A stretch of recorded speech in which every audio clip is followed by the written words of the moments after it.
Donc, on va terminer avec les connexions. On va connecter notre DHT à la broche 2, à la broche D2 de Arduino.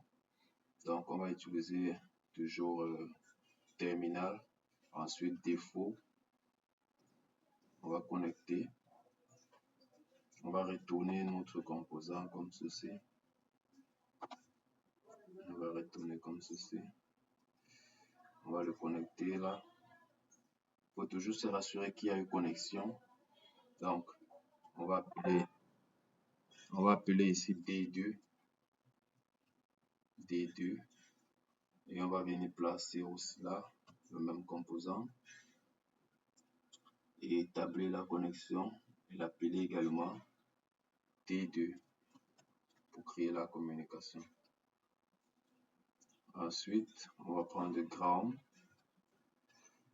qui est la masse. On va connecter à GND et on va prendre power. Power qu'on va connecter à VDD. Donc, on vient de connecter notre capteur d'humidité et de température à la broche D2 de Arduino. On va également connecter notre capteur de luminosité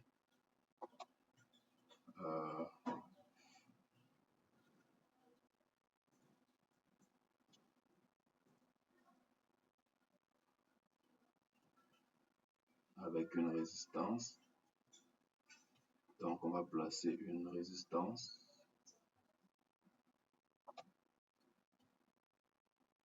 On va d'abord retourner, on clique sur la résistance et puis on vient, on la retourne ici. Ce qu'on fait, on va ajouter la résistance. On va mettre l'alimentation. Donc, ce composant qui est le capteur de luminosité, c'est une résistance qui varie, dont la valeur varie en fonction du niveau d'éclairage. C'est pourquoi nous allons l'exploiter avec une autre résistance en pont diviseur. Donc, c'est ce montage qui est de type pont diviseur. Cette résistance en bas, on va la donner 220 ohms.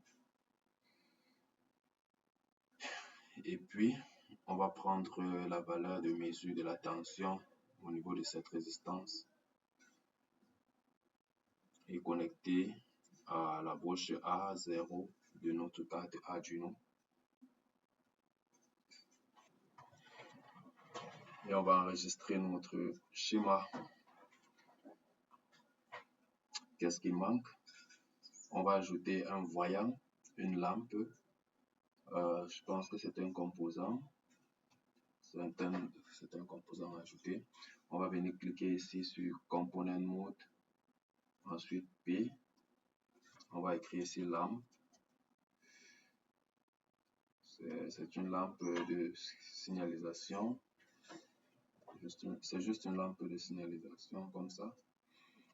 Donc, voilà ça qui est déjà de ce côté.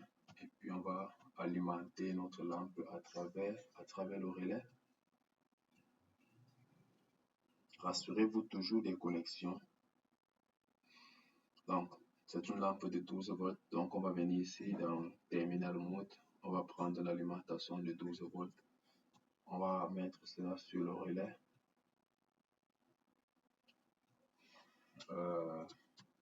Plus 12 volts, qui est la tension. Et puis, la lampe qui est par la masse. Donc, ça, c'est une lampe de 220 volts.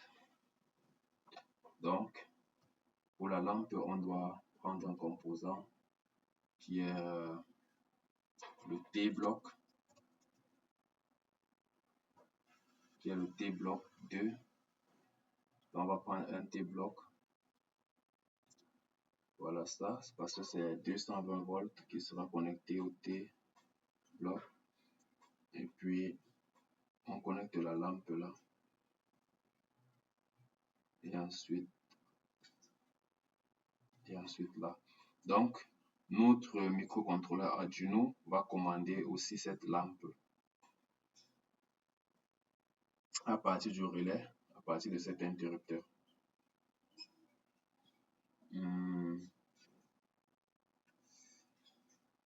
Donc, je crois que tout est bon. On va désactiver le T-block pendant la simulation. Pendant la simulation, ce composant doit être désactivé. On fait un clic droit dessus. On fait un clic droit dessus. On va aller dans Edit Property. On va cliquer ici Exclude from Simulation. Et puis, on va enregistrer. Donc, il manque juste de simuler et ensuite passer à la réalisation du circuit imprimé.